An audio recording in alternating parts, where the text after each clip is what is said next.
Hello students, welcome back. Today we are going to revise salt portion. Now, as we have already discussed, what is a salt? A salt is a chemical substance which is made up of cations and anions, and these are mostly ionic compounds. So this was the definition that we have already covered, we have already discussed. अब इन salts को on the basis of type of cation और on the basis of type of anion हम families में divide कर सकते हैं।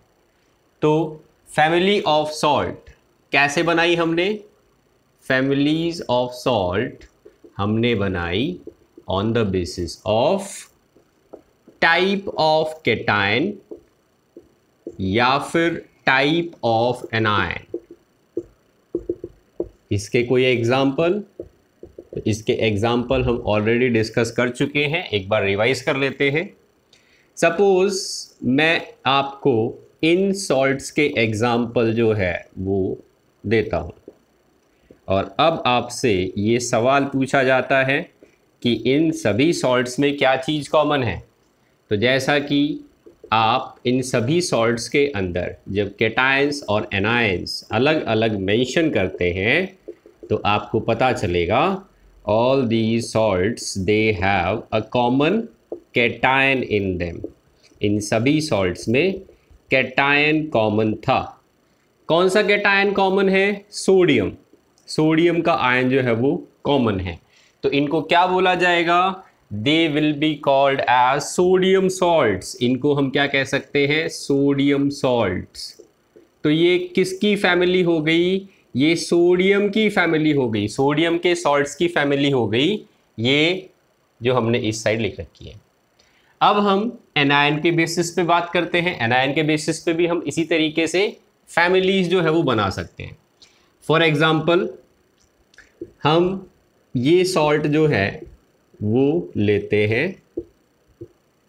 इन सभी सॉल्ट्स में अगर आपसे पूछा जाए क्या चीज़ कॉमन है, तो आप सबसे पहले तो इन सभी सॉल्ट्स के केटायंस और एनायंस को अलग अलग करके लिखेंगे और जैसा कि आप अब देख पा रहे हैं इसके अंदर all the salts they have a common anion in them. Negative charge anion कहलाता है। किसी भी एटम के ऊपर अगर नेगेटिव चार्ज है तो ये बन जाता है एनायन। तो इन सभी सॉल्ट्स में क्या कॉमन था? एनायन। कौन सा एनायन कॉमन है? क्लोराइड। तो इनको क्या बोला जाएगा?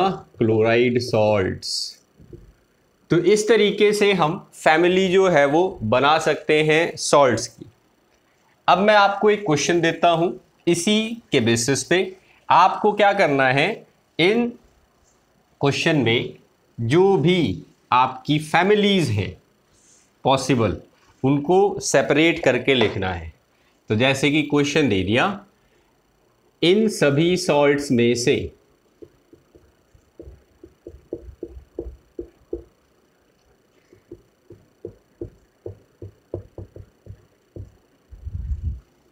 सोडियम और पोटेशियम की फैमिलीज को सेपरेट कीजिए।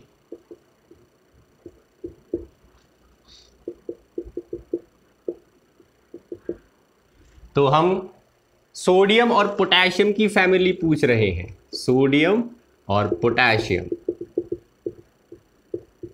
तो क्या करना होगा? एक तरफ सोडियम के सॉल्ट्स लिख दो सारे के सारे, NaCl, Na3PO4, Na2SO4, NaBr, NaI। तो ये हो गई सोडियम सॉल्ट्स की फैमिली। दूसरी तरफ पोटेशियम के सॉल्ट्स लिख दीजिए, KCl, K2SO4, KBr, Ki।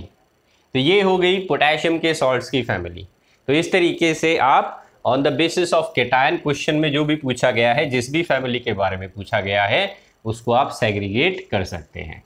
अगर मान लो आपसे ये कहे कि आप क्लोराइड सॉल्ट्स और ब्रोमाइड सॉल्ट्स की फैमिलीज को अलग अलग कीजिए, तो इसी क्वेश्चन में अगर क्लोराइड सॉल्ट्स पूछ रखे हैं तो क्या करना होगा? क्लोराइड सॉल्ट्स को जो है वो आप लिख दो एक तरफ, NaCl, KCl। तो ये हो गए हमारे दो क्लोराइड सॉल्ट्स। ब्रोमाइड सॉल्ट पूछे हैं तो KBr, NaBr, ये हो गए हमारे ब्रोमाइड सॉल्ट्स। तो इस तरीके के क्वेश्चन जो है वो यहाँ पर बन सकते हैं। अब देखो NCERT के अंदर एक क्वेश्चन दिया गया, एक्टिविटी है एक्टिविटी 2.13। तो इस क्वेश्चन में आपसे फॉर्मूले पूछे जा रहे हैं और आपको नाम जो है वो बताए गए हैं। Right the formula of salts given below. कौन कौन से सॉल्ट्स दिए गए? Potassium sulphate, sodium sulphate, calcium sulphate.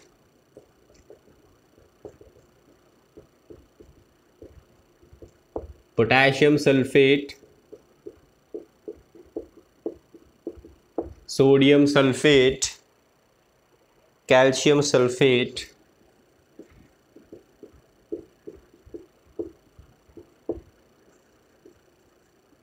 Magnesium sulphate, copper sulphate, sodium chloride, sodium nitrate, sodium chloride, sodium nitrate, sodium carbonate. तो ये सभी सॉल्ट्स जो हैं इनके नाम आपको दे रखे हैं और आपसे पूछा जा रहा है व्हाट इज देयर फॉर्मूला। तो देखिए हम किस तरीके से लिखते हैं फॉर्मूला को। First of all potassium sulphate. बच्चों सल्फेट वर्ड जो है वो किसके लिए यूज किया जाता है? Sulphate word is for SO4 2-। This ion is called sulphate ion. यहां पर किसका नाम लिखा हुआ है? पोटेशियम। पोटेशियम का सिंबल क्या होता है? K। और पोटेशियम के ऊपर मैक्सिमम कितना चार्ज आता है? +1। सल्फेट पे कितना है? 2-। तो फॉर्मूला बनाओगे तो क्या हो जाएगी? वैलेंसीज एक्सचेंज करनी पड़ेगी। तो इसका फॉर्मूला बनता है K2SO4। This is potassium sulphate. ऐसे ही सोडियम। सोडियम जो है उसके ऊपर भी मैक्सिमम +1 चार्ज। सल्फेट पे SO4 2-। फॉर्मूला बनाओगे वैलेंसीज एक्सचेंज होंगी। फॉर्मूला क्या बन जाएगा? Na2SO4। So this is the formula. Calcium sulphate. Calcium जो है इसके ऊपर कितना चार्ज होता है? 2+। सल्फेट पे कितना है? 2-। वैलेंसी एक्सचेंज करेंगे लेकिन कॉमन वैलेंसी आ गई, कैंसिल हो जाती है, तो क्या बन जाएगा? CaSO4। कैल्शियम सल्फेट का फॉर्मूला CaSO4 हो जाएगा। Ca2SO4 होल ट्वाइस मत लिख देना क्योंकि हमें सिंपल रेशियो जो है वो यहाँ पर शो करनी होती है। ऐसे ही मैग्नीशियम सल्फेट। मैग्नीशियम का सिंबल Mg2+, सल्फेट का SO4 2-। वैलेंसीज एक्सचेंज करोगे लेकिन सिंपल रेशियो में जब रिप्रेजेंट करेंगे तो 2 से 2 कैंसिल हो जाता है और ये बन जाता है MgSO4। तो ये हो गया मैग्नीशियम सल्फेट का फॉर्मूला। अब नेक्स्ट कॉपर सल्फेट दिया गया है। कॉपर के अंदर क्या होता है? +2, सल्फेट 2-। तो यहाँ पर भी हम वैलेंसी एक्सचेंज करेंगे लेकिन सिंपल रेशियो जब आएगी तो ये फॉर्मूला हो जाएगा CuSO4। Sodium chloride. तो सोडियम का सिंबल क्या था? Na। चार्ज कितना होता है? +1। क्लोरीन पे कितना चार्ज होता है? -1। जब आप फॉर्मूला लिखेंगे तो क्या आ जाएगा? NaCl। तो ये बन गया फॉर्मूला। Sodium nitrate. अब नाइट्रेट जो है इसको भी आप नोट कर लीजिए। नाइट्रेट होता है NO3-1। This is called nitrate. Sodium जो है इस पे है पॉजिटिव चार्ज, नाइट्रेट पे है नेगेटिव चार्ज। वैलेंसी एक्सचेंज होंगी, क्या बन जाएगा? NaNO3। So this is the formula of sodium nitrate. Next is sodium carbonate. तो सोडियम Na पॉजिटिव +1, लेकिन कार्बोनेट किसको बोलते हैं? कार्बोनेट बोला जाता है CO3 2- को। CO3 2-। सो सोडियम पे +1 है, कार्बोनेट पे 2- है। वैलेंसीज एक्सचेंज करेंगे तो ये हो जाएगा Na2CO3। तो ये सिंपल रेशियो आ गई Na2CO3, this is sodium carbonate. तो ये हो गए हमारे एक्टिविटी का क्वेश्चन सॉल्व। यहाँ पर इस तरीके से जो है वो आपको इसे सॉल्व करना है। अब हम आ जाते हैं नेक्स्ट क्वेश्चन क्या है, identify the acids and bases from which above salts may be obtained. ये जो हमें सॉल्ट के फॉर्मूले दिए गए थे, आपको ये बताना है कि ये किस एसिड या किस बेस से बने हुए हैं। तो किस तरीके से बताएंगे हम, तो देखिए यहां पर जिसमें भी सल्फेट लगा हुआ है वो सल्फ्यूरिक एसिड से बनेगा, जिसमें भी Cl लगा हुआ है वो HCl से बनेगा, जिसमें NO3 लगा हुआ है ये बनेगा नाइट्रिक एसिड से, और जिसमें CO3 लगा हुआ है ये बनेगा कार्बोनिक एसिड से। सबसे पहले हम शुरुआत करते हैं इसकी। ये सॉल्ट जो है वो कौन से एसिड और कौन से बेस से मिलके बनेगा, तो बेस रहेगा KOH और एसिड रहेगा H2SO4। So this is the salt that will be formed. तो जो भी मेटल होता है, मेटल का आपको बेस बनाना है, और जो भी हमारा एनायन होता है, एनायन से हमें एसिड बनाना होता है। ऐसे ही सोडियम सल्फेट, तो देखो इसमें सोडियम मेटल है, सल्फेट हमारा एनायन था, एनायन जाएगा एसिड के साथ तो एसिड हो गया H2SO4, मेटल जाएगा बेस के साथ तो बेस हो गया NaOH। ऐसे ही कैल्शियम सल्फेट, इसमें भी देखिए कैल्शियम मेटल है, पॉजिटिव चार्ज होता है, तो पॉजिटिव चार्ज वाले को कहाँ भेजना है, बेस के पोर्शन में या बेस के अंदर। नेगेटिव चार्ज को कहाँ भेजना है, एसिड के अंदर। तो ये हो गई हमारी इस सॉल्ट के फॉर्मेशन के लिए एसिड और बेस की इक्वेशन। ऐसे ही मैग्नीशियम पे 2 पॉजिटिव चार्ज, मतलब मैग्नीशियम मेटल है तो इसका बेस बनाना पड़ेगा MgOH2। ये हमारा एनायन था तो एनायन का एसिड बनाना पड़ेगा, तो ये हो गया सल्फ्यूरिक एसिड। ऐसे ही कॉपर सल्फेट जो है, इसके लिए हम copper hydroxide plus H2SO4 sulphuric acid, तो ये बनाएंगे। NaCl आपको पता ही है, NaOH सोडियम मेटल जो है वो बेस बनाएगा, और HCl जो है वो हमारा एसिड होगा इसके अंदर। सोडियम नाइट्रेट, इसके अंदर क्या करना पड़ेगा, NaOH प्लस HNO3। तो सोडियम हाइड्रोक्साइड, सोडियम मेटल था, सोडियम हाइड्रोक्साइड लेना पड़ेगा बेस, और ये हमारा एनायन था तो इसका एसिड लेना पड़ेगा। ऐसे ही आप Na2CO3 जो है वो NaOH प्लस H2CO3 इससे बना सकते हैं।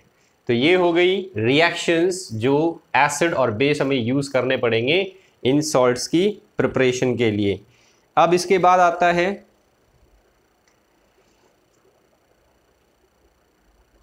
थर्ड पार्ट इस क्वेश्चन का, जिसमें ये बोला गया कि आप इन सभी सॉल्ट्स के एग्जाम्पल से कितनी फैमिली बना सकते हैं, how many families can be made from these salts. तो देखो अभी आपको बताया था फैमिलीज किस तरीके से बनाते हैं। आप मेटल कॉमन देख के फैमिली बना सकते हैं, आप एनायन कॉमन देख के बना सकते हैं। तो अगर हम सोडियम सॉल्ट्स की बात करें, सोडियम सॉल्ट्स या सोडियम फैमिली, तो सोडियम का एक तो ये सॉल्ट हो गया, next is NaCl, next is NaNO3, Na2CO3, ये हो गए सोडियम सॉल्ट्स। और अगर हम सल्फेट सॉल्ट्स बनाना चाहें, जो कि यहां पर सबसे ज़्यादा दे रखे हैं, तो सल्फेट सॉल्ट्स में क्या क्या आ जाएगा, K2SO4, Na2SO4, CaSO4, MgSO4, CuSO4, ये सभी सॉल्ट्स जो हैं they will be called as sulphate salts. तो ये फैमिलीज बन सकती हैं इन गिवन सॉल्ट्स में से। तो ये हो गई हमारी एक्टिविटी और ये क्वेश्चन सॉल्व हो गया जो रिलेटेड था फैमिली ऑफ सॉल्ट से। अब हम चलते हैं बच्चों हमारे नेक्स्ट कंसेप्ट के ऊपर। अगर इन सॉल्ट्स को पानी में डाल दिया जाए तो पानी जो है उसकी सॉल्यूशन का पीएच क्या होगा। मतलब हम अगर किसी सॉल्ट को डिसॉल्व कर दें पानी के अंदर तो जो सॉल्यूशन बनेगी उसका पीएच कितना होगा। PH of solution of salt in water. तो ये बात आपको समझाई थी जब हम थ्योरी पढ़ रहे थे तब, कि किस तरीके से हम pH बताते हैं कि कितना आएगा सॉल्यूशन का। तो यहाँ पर हम इस चीज़ का यूज़ करेंगे। सपोज आपको क्वेश्चन दिया गया कि हम नमक को पानी में डिज़ोल्व कर रहे हैं, जैसा कि हम अपनी डेली लाइफ में करते हैं। तो नमक को जब पानी में डिज़ोल्व कर देते हैं तो जो सॉल्यूशन बनती है हमारे पास, इस सॉल्यूशन की pH कितनी होगी, मतलब 0 से लेके 7 या फिर 7 या फिर 7 से लेके 14, इस रेंज में लाई करेगी। तो आपको रेंज बतानी है, आपको एग्जैक्ट pH वैल्यू नहीं बतानी। तो जब हम नमक को पानी में डिज़ोल्व करते हैं, अब देखो नमक जो है वो कैसे बनता है, नमक बनता है इस एसिड और इस बेस को मिक्स करने से। ये बेस कैसा है, this is a strong base. Acid कैसा है, स्ट्रॉन्ग एसिड। अगर दोनों ही एसिड और बेस स्ट्रॉन्ग है तो आपका जो सॉल्ट होगा that will always be neutral. और न्यूट्रल सॉल्ट की जब भी आप सॉल्यूशन बनाते हैं उसकी pH वैल्यू हमेशा क्या आएगी, 7, क्योंकि ये सॉल्ट जो है वो इस सॉल्यूशन के अंदर पानी की pH को चेंज नहीं कर पाते। इसी तरीके से अगर आपको कोई एक और सॉल्ट दे दिया जाए, जैसे कि ये वाला सॉल्ट CH3CONH4, अगर हम इस सॉल्ट की प्रिपरेशन देखें तो ये सॉल्ट बनाया गया एक वीक एसिड और एक वीक बेस का यूज करके। तो देखो यहां पर दोनों पोर्शन कैसे आ गए, वीक। तो ऐसे केसेस में भी ये सॉल्ट आपको क्या मिलेगा, न्यूट्रल, और इसकी pH वैल्यू आपको देखने को मिलेगी अराउंड 7। तो ये दोनों ही कैटेगरी जो है वो pH वैल्यू 7 दिखाती है सॉल्यूशंस की। तो अगर दोनों ही एसिड और बेस स्ट्रॉन्ग या फिर वीक है तो आपको ये बात ध्यान रखनी है। ऐसा क्यों होता है, क्योंकि ये एसिड और ये बेस जो है वो एक दूसरे को कंप्लीटली न्यूट्रलाइज कर देते हैं और इसी वजह से सॉल्यूशन जो है उसकी pH चेंज नहीं हो पाती। लेकिन अगर हम ये मान लें कि हमारे पास ऐसा एक एग्जाम्पल है NH4Cl, इस सॉल्ट का नाम क्या होता है बच्चों, this is called ammonium chloride. Ammonium chloride बनाने के लिए किस बेस का यूज़ करोगे, तो जो कैटायन है वो बेस बनाएगा, जो एनायन है वो एसिड बनाएगा, अभी पढ़ा था हमने। अब देखो ये कैसा बेस होता है, ये एक वीक बेस होता है, और ये एसिड कैसा होता है, स्ट्रॉन्ग एसिड। एक वीक बेस को स्ट्रॉन्ग एसिड न्यूट्रलाइज कर देता है और साथ साथ ये बच जाता है सॉल्यूशन में। तो अगर ये बचा रहेगा तो ये कैसा था, एसिडिक था, तो ये सॉल्ट भी कैसा हो जाएगा, एसिडिक सॉल्ट। तो आपको इतना ध्यान रखना है कि अगर कोई सॉल्ट किसी स्ट्रॉन्ग एसिड और वीक बेस से मिलके बना होगा तो क्योंकि इसमें एसिड वाला पोर्शन स्ट्रॉन्ग था तो ये अपना इफेक्ट दिखाएगा इस सॉल्ट के अंदर, और इसी वजह से इसको हम एक एसिडिक सॉल्ट मानेंगे।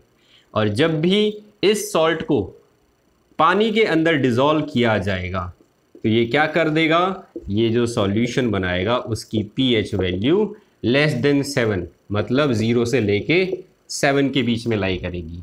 तो pH will be less than 7। तो ये आपको ध्यान रखना है। अब उल्टा कर देते हैं, बेस जो है इसको स्ट्रॉन्ग कर देते हैं, एसिड को वीक कर देते हैं। अब देखते हैं अब क्या इफेक्ट आएगा।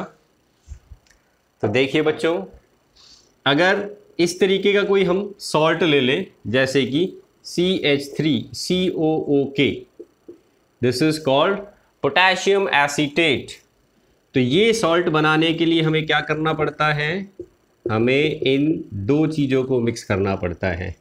अब ये क्या है, this is a weak acid, acetic acid, और ये बेस कैसा है, this is a strong base. Base strong हो गया, एसिड वीक हो गया, तो तुम्हारा जो सॉल्ट बनेगा ये सॉल्ट कैसा होगा, बेसिक सॉल्ट, क्योंकि इसमें स्ट्रॉन्ग बेस डाला गया है। बेसिक सॉल्ट का मतलब क्या हो गया, इसकी pH वैल्यू 7 से ज़्यादा होगी।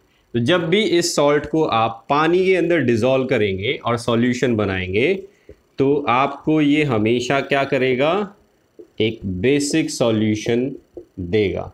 This solution will have pH value 7 से लेके 14 के बीच में, और हम इसको ऐसे भी लिख सकते हैं pH इज़ ग्रेटर देन 7। तो ये कंसेप्चुअल क्वेश्चन जो है वो आपसे पूछा जा सकता है एग्ज़ाम के अंदर। तो मैं आपको अब एक क्वेश्चन जो है वो दे देता हूँ, जिसमें आपको इसी कंसेप्ट का यूज़ करके ये बताना है कि किसी भी सॉल्ट को जब पानी में डिज़ोल्व किया जाएगा तो उस सॉल्यूशन की pH वैल्यू कितनी आएगी। तो क्वेश्चन आया, predict the pH value of following salts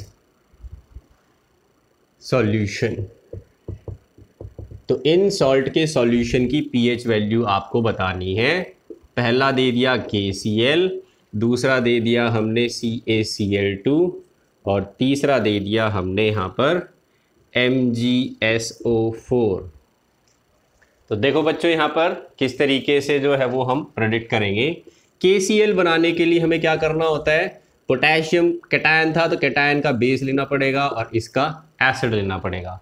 अब देखो KOH एक स्ट्रॉन्ग बेस का एग्जाम्पल होता है, HCl एक स्ट्रॉन्ग एसिड होता है, दोनों के दोनों क्या हो गए, स्ट्रॉन्ग हो गए। तो ये क्या हो जाएगा, ये एक न्यूट्रल सॉल्ट हो जाएगा और इसकी pH वैल्यू कितनी आएगी, pH वैल्यू आएगी 7। CaCl2 कैल्शियम क्लोराइड, तो इसमें ये कैटायन है, Ca2 पॉजिटिव होता है, Cl नेगेटिव, इसके साथ OH जोड़ दो, क्या बन जाएगा, CaOH whole twice plus HCl। तो यहाँ पर देखो calcium hydroxide that is lime water, ये क्या होता है, एक माइल्ड बेस होता है, ये ज़्यादा स्ट्रॉन्ग नहीं होता, लेकिन ये एसिड कैसा होता है, स्ट्रॉन्ग एसिड। तो आपको जो सॉल्ट मिलेगा, this salt will be acidic, मतलब इसकी pH वैल्यू जो है वो लेस देन 7 होगी। इसी तरीके से मैग्नीशियम सल्फेट, इसमें भी क्या करना है, इसमें ये कैटायन बनाता है 2 पॉजिटिव, ये एनायन बनाता है, तो OH इसके साथ जोड़ दो, हाइड्रोजन इसके साथ जोड़ दो, MgOH whole twice plus H2SO4। ये क्या होता है, ये एक वीक बेस होता है और सल्फ्यूरिक एसिड क्या होता है, एक स्ट्रॉन्ग एसिड होता है। तो स्ट्रॉन्ग एसिड है, वीक बेस है, तो ये सॉल्ट कैसा होगा, ये सॉल्ट हो जाएगा एसिडिक सॉल्ट और इसकी pH वैल्यू कितनी आएगी, लेस देन 7। तो अगर मैं इसकी सॉल्यूशन बनाऊं तो सॉल्यूशन की pH लेस देन 7 आती है। तो इस तरीके से आप जो है वो इन क्वेश्चंस को अटेम्प्ट कर सकते हैं। You can predict the pH value of the solution formed by using these salts. ऐसा ही एक क्वेश्चन आपको एनसीईआरटी में दे रखा है एक्टिविटी 2.14 के अंदर, जिसमें आपको ये सॉल्ट्स जो हैं वो गिवन है। ये क्वेश्चन भी हम कर लेते हैं डिस्कस एक बार।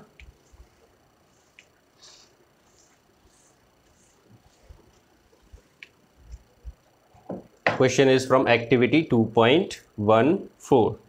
Collect the following salt samples: NaCl, potassium nitrate, aluminium chloride, zinc sulfate, copper sulfate.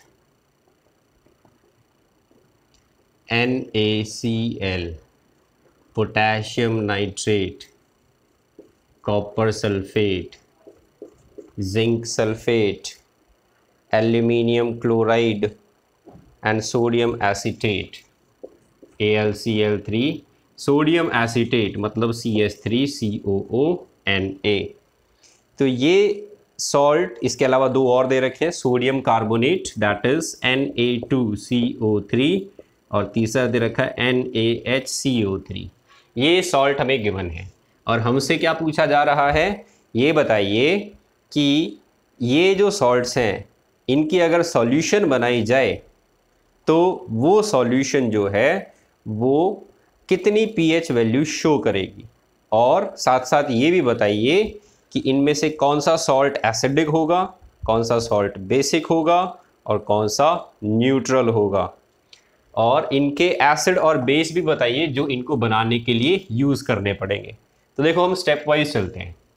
ये सॉल्ट अगर हमें प्रिपेयर करना हो तो हम कौन सा एसिड और कौन सा बेस यूज़ करेंगे।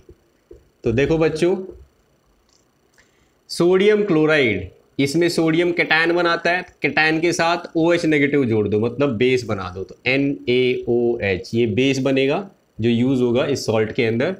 और Cl जो है इस पे नेगेटिव चार्ज होता है, तो आपको इस तरीके से OH माइनस H+ ऐड करना है, तो ये बन जाएगा HCl। तो ये हो गया बेस, ये हो गया एसिड। ऐसे ही KNO3, इसमें पोटेशियम क्या होता है, पॉजिटिव चार्ज, NO3 क्या होता है, नेगेटिव चार्ज, तो इसके साथ OH जोड़ दो, इसके साथ H जोड़ दो, तो KOH पोटेशियम हाइड्रोक्साइड ये हमारा बेस यूज़ होगा यहाँ पर, और HNO3 ये हमारा एसिड यूज़ होगा। यहाँ देखिए कॉपर सल्फेट, तो कॉपर पे 2 पॉजिटिव चार्ज, सल्फेट पे 2 नेगेटिव, इसके साथ OH माइनस जोड़ दो, इसके साथ H+ जोड़ दो, तो ये बन गया CuOH whole twice plus H2SO4। ऐसे ही जिंक सल्फेट जो है, इसमें जिंक पे पॉजिटिव चार्ज होता है 2 पॉजिटिव, सल्फेट पे 2 नेगेटिव, तो इसकी तरफ OH माइनस जोड़ दो, इसकी तरफ H+ जोड़ दो, तो ये एसिड बना लेगा।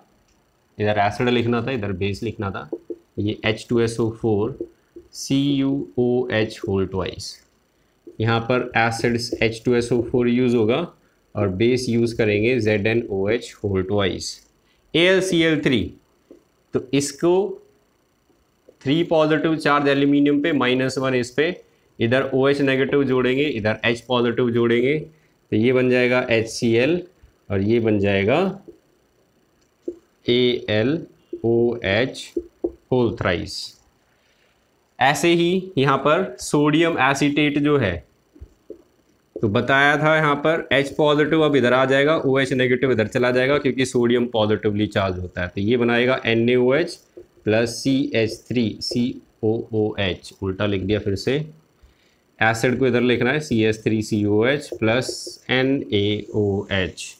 नेक्स्ट आ जाते हैं सोडियम कार्बोनेट, तो सोडियम पॉजिटिव चार्ज है, कार्बोनेट पे नेगेटिव चार्ज है, इसकी तरफ OH नेगेटिव जोड़ दो, इसकी तरफ H पॉजिटिव जोड़ दो, तो ये बनाएगा NaOH और H2CO3, तो कार्बोनिक एसिड प्लस NaOH, ये हो जाएगा इसका इक्वेशन। फिर आ जाता है सोडियम बाइकार्बोनेट, यहाँ पर भी सोडियम पे पॉजिटिव, बाइकार्बोनेट पे नेगेटिव, तो इधर हमें OH नेगेटिव जोड़ना पड़ेगा, इधर H पॉजिटिव जोड़ना पड़ेगा, तो ये बन जाएगा H2CO3 प्लस NaOH। तो ये हमारा एक क्वेश्चन का आंसर हो गया कि कौन से एसिड और कौन से बेस का यूज़ करके ये सॉल्ट्स प्रिपेयर किए जाते हैं। तो इस तरीके से आप इनको आंसर कर सकते हैं। तो बच्चों अब देखो इनमें से कौन सा एसिड स्ट्रॉन्ग है और कौन सा एसिड वीक है। जब तक आप एग्जाम्पल्स याद नहीं करेंगे कौन सा एसिड स्ट्रॉन्ग होता है कौन सा एसिड वीक होता है, तब तक आप इस क्वेश्चन का आंसर नहीं दे पाएंगे। तो देखिए HCl, HNO3, H2SO4, H2SO4, HCl, all these are strong acid. लेकिन एसिटिक एसिड एक वीक एसिड होता है, कार्बोनिक एसिड एक वीक एसिड होता है, यहाँ भी कार्बोनिक एसिड है। तो ये तीनों ही एसिड कैसे हो गए, all these three are weak acid. और ये एसिड कैसे हो गए, all these acids are strong acid. Base को देख लेते हैं अब। Sodium hydroxide and potassium hydroxide, these are strong bases. लेकिन ये जो तीन हाइड्रोक्साइड्स दे रखे हैं ये वीक बेस होते हैं। पहले ग्रुप के मेटल्स को छोड़ के बाकी सभी मेटल्स जो हैं इनके बेस वीक होते हैं। ये स्ट्रॉन्ग बेस के एग्जाम्पल आ गए फिर से तीनों। तो आपको ये एग्जाम्पल्स जो हैं वो याद रखने पड़ेंगे कि पहला group that is sodium, potassium, rubidium, caesium, इसका हाइड्रोक्साइड एक स्ट्रॉन्ग बेस होता है। लेकिन बाकी मेटल्स के हाइड्रोक्साइड्स जो होते हैं ये वीक बेस होते हैं। अब देखो हमारा क्वेश्चन जो है वो आसान हो गया। कब आसान हो गया, ये स्ट्रॉन्ग एसिड है ये स्ट्रॉन्ग बेसिस है, तो ये दोनों ही सॉल्ट कैसे हो जाएंगे, these will be neutral salts. और न्यूट्रल सॉल्ट्स जो होते हैं इनकी जब हम सॉल्यूशन बनाते हैं तो उस सॉल्यूशन की पीएच वैल्यू क्या आती है, 7। तो इन दोनों सॉल्ट्स की सॉल्यूशन जो बनाएंगे हम that will have a pH value of 7। अब इसको देखिए, यहाँ पर एसिड जो है वो कौन सा है, स्ट्रॉन्ग एसिड, लेकिन बेस जो है वो कैसा है, वीक बेस। एसिड स्ट्रॉन्ग है तो सॉल्ट भी कैसा रहेगा, एसिडिक रहेगा। तो ये तीनों जो हैं दीज आर एसिडिक सॉल्ट, और एसिडिक सॉल्ट की सॉल्यूशन जब आप बनाते हो तो पीएच वैल्यू क्या आती है, लेस देन 7। तो ये हो जाएगा इनका आंसर। अब इसको देखिए, इन तीनों के अंदर जो है वो एसिड कौन सा दे रखा है, वीक एसिड, जबकि बेस कौन सा दिया हुआ है, स्ट्रॉन्ग बेस। तो बेस स्ट्रॉन्ग है, इस वजह से ये बेसिक सॉल्ट की कैटेगरी में आ जाएंगे, और इस वजह से इन सॉल्ट्स की जब आप सॉल्यूशन बनाएंगे तो that solution will have a pH value greater than 7। तो ये हो जाएगा इस एक्टिविटी का और इस क्वेश्चन का आंसर। अब हम आते हैं हमारे अगले टॉपिक के ऊपर। अब देखो, इतने सारे सॉल्ट्स हमारे पास पॉसिबल होते हैं, इनमें से सबसे ज़्यादा जो हम यूज़ करते हैं डेली लाइफ में वो कौन सा सॉल्ट है, NaCl। तो पहले तो हम NaCl जो है इसी के बारे में थोड़ा सा पढ़ लेते हैं।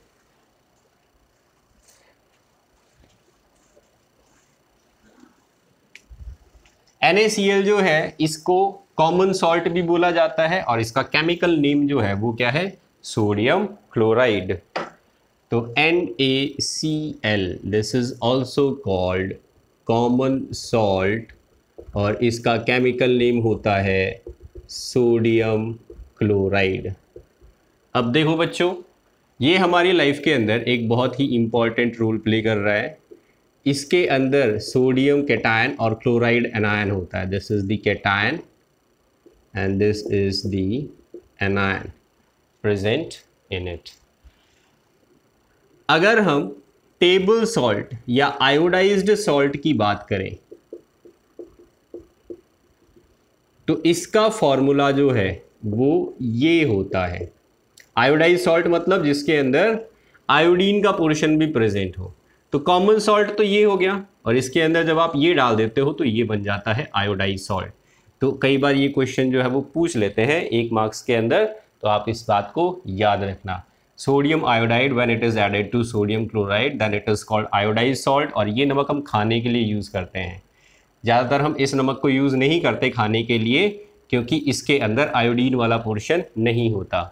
आयोडीन किस लिए ज़रूरी है, iodine is required for the functioning of thyroid gland which is present in our neck throat.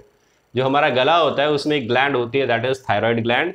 उस थायराइड ग्लैंड को आयोडीन की रिक्वायरमेंट होती है काम करने के लिए। इस वजह से हम आयोडाइज्ड सॉल्ट जो है वो कंज्यूम करते हैं। अब देखो, ये सॉल्ट जो है वो आपने घर पे देखा होगा कैसा होता है, क्रिस्टलाइन, क्रिस्टल्स होते हैं इसके, क्रिस्टलाइन अपीयरेंस होती है इसकी। कलरलेस होता है, कोई कलर नहीं होता इसका। कुछ बच्चे हो सकता है ये बोलेंगे कि सर हमें तो वाइट कलर का दिखाई देता है, लेकिन जब आप इसका बड़ा क्रिस्टल्स देखेंगे तो बड़े क्रिस्टल जो है वो आपको ट्रांसपेरेंट दिखाई देंगे, मिश्री के जैसे। ठीक है, तो उसको हम क्रिस्टलाइन अपीयरेंस ऑलरेडी बोल चुके हैं, और कलरलेस बोला जाएगा, it do not have any colour. इसके बाद में it has high melting point and boiling point. इसका मेल्टिंग पॉइंट ही हाई होता है, तो अराउंड 1000 डिग्री सेंटीग्रेड के आसपास इसका मेल्टिंग पॉइंट मिलेगा आपको। तो ये हाई मेल्टिंग पॉइंट और बॉइलिंग पॉइंट इससे भी ज़्यादा होगा। इसके अलावा आपने देखा होगा वाटर के अंदर जो है वो ये सॉल्यूबल होता है, it is soluble in water.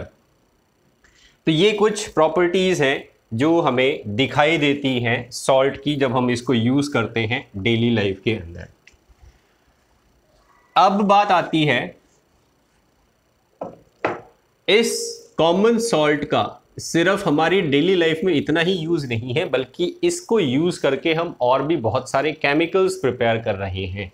तो अब हम केमिकल्स प्रिपेयर्ड फ्रॉम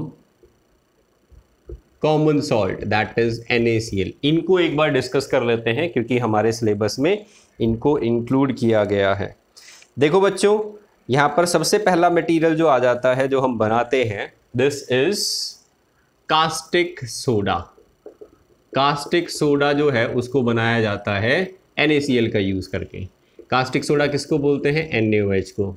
इसका केमिकल नेम क्या है, sodium hydroxide. This is the chemical name of caustic soda. कैसे बनाते हैं, ऑलरेडी हम डिस्कस कर चुके हैं। इस प्रोसेस को बोला जाता है क्लोर एल्कली प्रोसेस। क्या होता है इस प्रोसेस के अंदर? इस प्रोसेस में हम सबसे पहले तो एक इलेक्ट्रोलाइटिक सेल लेते हैं। एक ऐसा एपरेटस होता है जिसमें हमारे पास 2 इलेक्ट्रोड्स लगी हुई होती हैं और इसके अंदर हम करंट पास करवा सकते हैं। तो इसके अंदर हम करंट पास करवाते हैं बैटरी का या एक्सटर्नल सोर्स का यूज़ करके। अब देखो क्या करना है हमें, इसके अंदर हमें पानी के अंदर नमक डिज़ोल्व करना है और उसको इसमें डालना है। तो वाटर प्लस NaCl इसकी सॉल्यूशन बनाएंगे आप और उसको डालेंगे यहाँ पर। This solution is called brine solution. एक बार ये क्वेश्चन पूछा गया व्हाट इज ब्राइन सॉल्यूशन, तो आपको क्या लिखना होगा? Solution of salt in water is called brine solution. Solution of H2O plus NaCl is called brine solution. तो ये याद रख लेना। जब आप ब्राइन सॉल्यूशन का इलेक्ट्रोलाइसिस करवाएंगे तो एक हमारे पास कैथोड होगी, एक एनोड होगी। कैथोड पे साइन आएगा नेगेटिव, एनोड पे साइन आएगा पॉजिटिव। तो एट कैथोड पर आपको कौन सी रिएक्शन देखने को मिलती है? तो कैथोड पर रिएक्शन होती है ये 2H positive, they combine to form 2 hydrogen atom and these 2 hydrogen atom combine to form hydrogen gas. तो कैथोड पर यहाँ पर हाइड्रोजन गैस रिलीज होती है जिसको हम कलेक्ट कर लेते हैं एक इन्वर्टेड ट्यूब लगा के। This gas can be collected. दूसरी तरफ एनोड होती है। एनोड इस पॉजिटिवली चार्ज इलेक्ट्रोड को बोला जाता है। तो एनोड पे कौन सी रिएक्शन हमें देखने को मिलेगी? तो एनोड पे यहाँ पर क्लोरीन जो है वो ऑक्सीडाइज हो जाता है। तो हम लिखेंगे एट एनोड क्या होगा? एनोड पे Cl नेगेटिव ये जाएगा और एक इलेक्ट्रॉन लूज कर देगा। तो 2 क्लोरीन के आयंस जो है वो 2 इलेक्ट्रॉन लूज कर देंगे। ये 2 क्लोरीन के एटम बन गए। ये दोनों आपस में मिलके क्या बना लेंगे? Chlorine gas. तो यहाँ पर भी एक इन्वर्टेड ट्यूब लगा के क्लोरीन गैस को हम कलेक्ट कर सकते हैं। तो यहाँ क्लोरीन गैस इकट्ठी हो जाती है, यहाँ पर हाइड्रोजन गैस इकट्ठी हो जाती है। एक बार ये क्वेश्चन पूछा गया What are the products obtained by electrolysis of brine solution? तो जैसा कि आप देख रहे हैं यहाँ पर प्रोडक्ट्स अगर हम लिखते हैं, products of electrolysis of brine solution, तो क्या आएगा? कैथोड पर क्या बन रही है? Hydrogen gas. एनोड पर क्या बन रही है? Chlorine gas. और सॉल्यूशन में क्या रह गया? NaOH। तो ये कास्टिक सोडा हमें मिल गया। This is called caustic soda, जो हमारे पास उसी कंटेनर में, उसी इलेक्ट्रोलाइटिक सेल में रह जाता है लास्ट के अंदर। तो इस तरीके से हम इलेक्ट्रोलाइसिस करके ब्राइन सॉल्यूशन का 3 चीज़ें बना रहे हैं यहाँ पर। पहली हाइड्रोजन गैस बना रहे हैं, जहाँ भी हमें हाइड्रोजन गैस की रिक्वायरमेंट होगी उसको यूज़ कर लेंगे। आगे देखोगे आप जो ब्लीचिंग पाउडर होता है उसको बनाने के लिए क्लोरीन गैस का यूज़ किया जाता है। तो क्लोरीन गैस जो है इसको यूज़ कर लेते हैं हम। और कास्टिक सोडा जो कि एक स्ट्रॉन्ग बेस होता है वो इस तरीके से हम प्रिपेयर कर लेते हैं नमक का यूज़ करके। तो ये हो गई कास्टिक सोडा की प्रिपरेशन। तो बच्चों ये क्वेश्चन जो है वो आप याद रखना। एक बार क्वेश्चन ये पूछा गया इसी से related, right the reaction taking place at cathode and anode. ये क्वेश्चन पूछा गया, right the reaction at cathode and anode during electrolysis of brine solution. तो ध्यान रखना कैथोड जो है उस पर क्या लिखना है? कैथोड पे रिडक्शन होता है। तो 2 हाइड्रोजन जो है वो 2 इलेक्ट्रॉन एक्सेप्ट करेगा और पहले 2 हाइड्रोजन एटम बनाएगा। ये दोनों हाइड्रोजन एटम मिलके हाइड्रोजन गैस बना लेते हैं। ये बन गई कैथोड वाली रिएक्शन। एनोड की पूछता है तो आपको इस तरीके से लिखनी है, 2Cl negative, it produces 2Cl atom plus releases 2 electron. ये 2 Cl एटम जो है ये मिलके बना लेते हैं Cl2 gas. So this is the product obtained at anode. आप इसको ऐसे भी लिख सकते हैं यहाँ पर 2Cl, it gives us Cl2 gas. तो ये हो गई हमारी इलेक्ट्रोलाइसिस ऑफ ब्राइन सॉल्यूशन और उससे रिलेटेड क्वेश्चंस जो पूछे जाते हैं एग्जाम के अंदर। अब देखो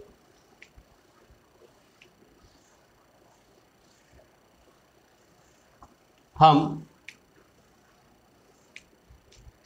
कुछ ऐसे सॉल्ट्स डिस्कस करते हैं जो कि इम्पॉर्टेंट है कमर्शियली, और इनके प्रिपरेशन के अंदर भी कहीं ना कहीं सॉल्ट, कॉमन सॉल्ट का जो है वो रोल रहता है। तो सबसे पहले आ जाते हैं हम ब्लीचिंग पाउडर पे। ब्लीचिंग पाउडर किसको बोला जाता है? CaOCl2, this is called bleaching powder. इसका केमिकल नेम क्या होता है? This is called calcium oxychloride, ये इसका केमिकल नेम होता है। इसकी प्रिपरेशन कैसे की जाती है? तो मैं आपको थ्योरी तो लिखवा चुका हूं, एक बार रिएक्शन जो है वो रिवाइज करवा देता हूं। इसको प्रिपेयर करने के लिए हम लाइम वाटर में से क्लोरीन गैस जो है इसको पास कराते हैं। दिस इज लाइम वाटर, दूसरा नाम स्लैक्ड लाइम। तो इनको पास करवाते हैं क्लोरीन गैस को लाइम वाटर में से, क्या बनेगा? CaOCl2 plus water will be released. So this is the reaction for preparation of bleaching powder. अब इसके यूजेस भी आपको ध्यान रखने हैं। नाम से ही पता चल रहा है ब्लीचिंग। ब्लीचिंग का मतलब क्या होता है? ब्लीच किया जाता है कपड़ों को, पेपर को, कलर उड़ाने के लिए या कलर जो है वो हटाने के लिए। तो यहाँ पर used for bleaching of clothes in textile industry. Textile industry किसको बोलते हैं? कपड़े की इंडस्ट्री को। तो वहाँ पर कपड़ों के अंदर जो अनवांटेड कलर, कहीं से कपड़ा गंदा हो गया या उसको फाइनली एक बार जो है वो फिनिश करने से पहले क्लीन करना होता है, तो ब्लीचिंग पाउडर का यूज़ किया जाता है।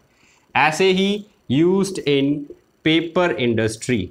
आपने देखा होगा पुराने पेपर जो होते हैं वो पीले पड़ जाते हैं, लेकिन उन पेपर को रिसाइकल करके फिर से फ्रेश नए जैसा बना देते हैं, तो वहाँ पर भी ब्लीचिंग पाउडर का यूज़ किया जाता है। इसके अलावा और भी इम्पॉर्टेंट यूज़ है ब्लीचिंग पाउडर के, जैसे कि थर्ड पॉइंट देखिए, इट इज़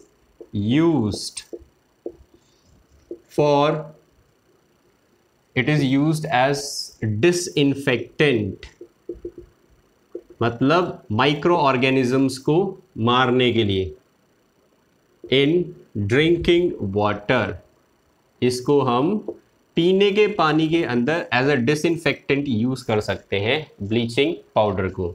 इसके अलावा भी बहुत सारे केमिकल एप्लीकेशंस हैं इंडस्ट्री के अंदर ब्लीचिंग पाउडर के। तो यहाँ पर लिख सकते हैं it is used as oxidizing agent in industry. तो ये हो गया ब्लीचिंग पाउडर का यूज़। तो इसी तरीके से आपको जो सॉल्ट्स मैंने लिखवाए थे उनकी प्रिपरेशन और यूजेस जो हैं उनको ध्यान रखना है। नेक्स्ट एक और सॉल्ट जो है वो डिस्कस कर लेते हैं।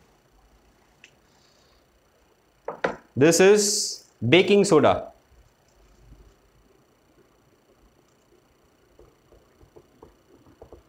बेकिंग सोडा का फॉर्मूला क्या होता है? NaHCO3।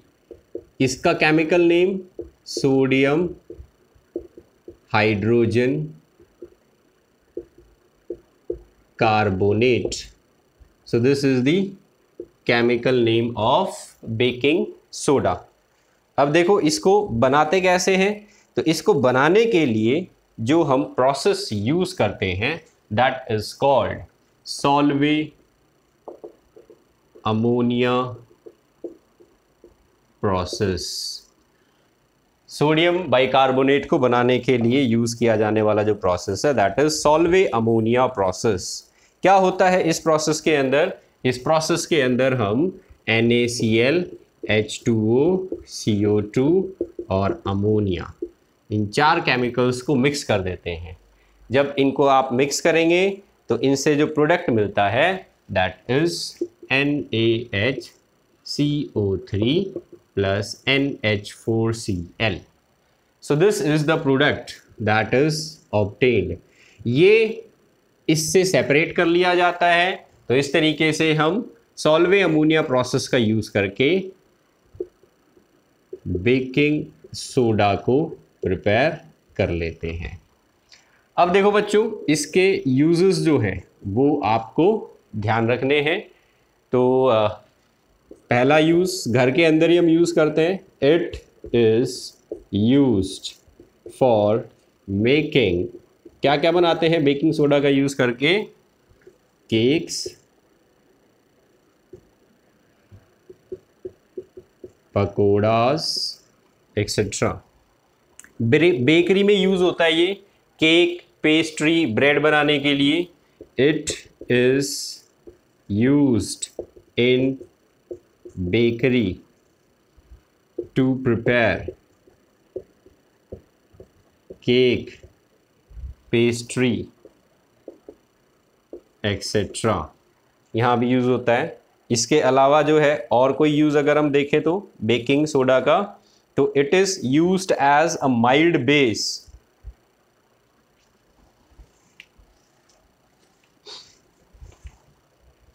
It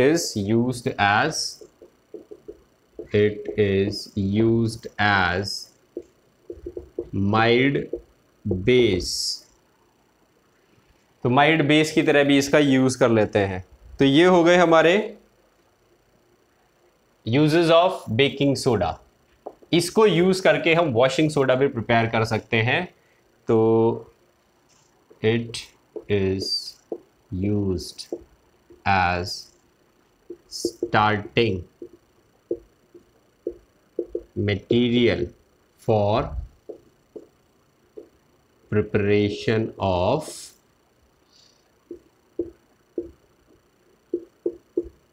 washing soda। Washing soda के प्रिपरेशन में यूज किया जाएगा इस केमिकल का। अब हम वॉशिंग सोडा जो है एक बार इसको डिस्कस कर लेते हैं।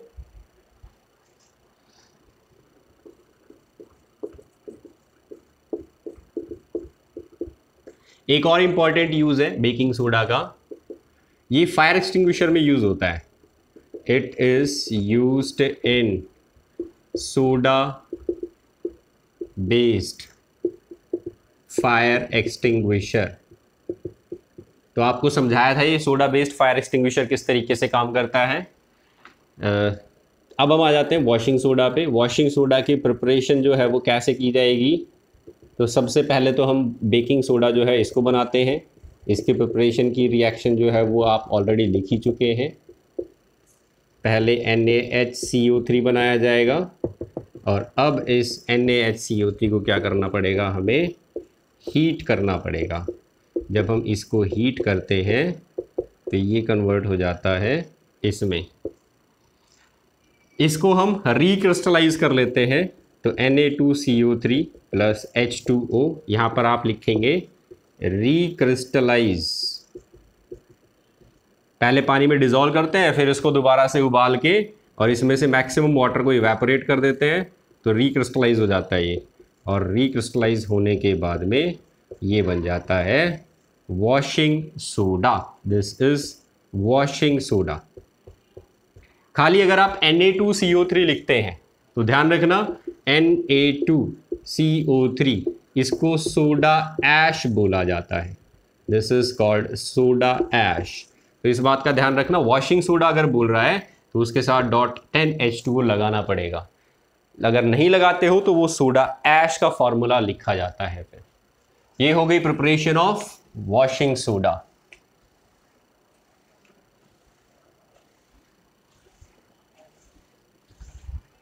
वॉशिंग सोडा जो है इसका क्या यूज है? तो नाम से ही पता चल रहा है इसको यूज़ किया जाता है वॉशिंग के पर्पज़ से, क्लींजिंग के पर्पज़ से। कहीं पर जो है वो किसी चीज़ को साफ़ करना है तो उसके पर्पज़ से यूज़ किया जाता है, और इसको वाटर की हार्डनेस हटाने के लिए भी यूज़ किया जाता है।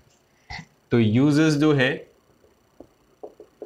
यूज्ड फॉर क्लींजिंग एक्शन, तो किसी चीज़ को साफ करना हो तो यूज़ करते हैं। Next is used for the removal of hardness of water. जो पानी हार्ड होता है, मतलब जिसमें साबुन डिजॉल्व नहीं होती, उस पानी की हार्डनेस को हटाने के लिए, रिमूव करने के लिए हम यूज़ करते हैं वॉशिंग सोडा का। अब इसके बाद में जो है इसका एक और इम्पॉर्टेंट यूज़ है, जैसे कि it is used in the preparation of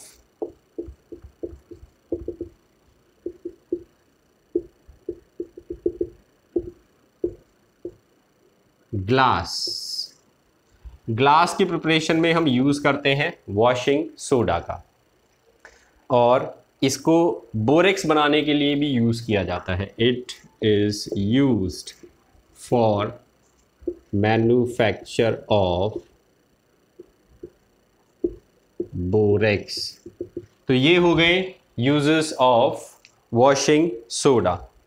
इसके बाद में हमारा नेक्स्ट सॉल्ट जो बचा हुआ है that is POP। This is the last salt. POP जो है this is also called plaster of Paris. तो पेरिस के अंदर जो है वो ये पहले आइडेंटिफाई किया गया था, सेपरेट किया गया था। पेरिस के अंदर जो है वो एक पर्टिकुलर प्लेस है जहाँ पर ये मिलता है, तो इसी वजह से इसको प्लास्टर ऑफ पेरिस जो है वो बोला जाता है। फॉर्मूला होता है CaSO4.12H2O। केमिकल नेम अगर इसका देखें तो कैल्शियम सल्फेट हेमी हाइड्रेट, ये इसका केमिकल नेम होगा। अब देखो इसकी प्रिपरेशन। इसकी प्रिपरेशन करते हैं हम जिप्सम से। जिप्सम क्या होता है? CaSO4.2H2O। इसको आपको स्ट्रांगली हीट करना पड़ेगा, तो इसमें से जो है वो 1.5 वाटर मॉलिक्यूल सेपरेट हो जाएगा, और क्या बन जाएगा हमारे पास? POP। तो ये प्रिपरेशन की रिएक्शन हो गई। यूजेस आपको पता ही है, it is used in construction of houses, or it is used to immobilize the broken bones। तो जब कहीं से बोन फ्रैक्चर हो जाती है तो उस पार्ट को इमोबिलाइज करने के लिए, स्टिल करने के लिए डॉक्टर जो है वो क्या करते हैं? प्लास्टर ऑफ पेरिस का यूज करते हैं और प्लास्टर कर देते हैं उस पर्टिकुलर पार्ट पे। तो ये हो गए uses and preparation of salt. बच्चों आप इनको रिवाइज कर लेना। ये कुछ इंपॉर्टेंट सॉल्ट्स थे जो कि पूछे जाते हैं एग्जाम वगैरह के अंदर।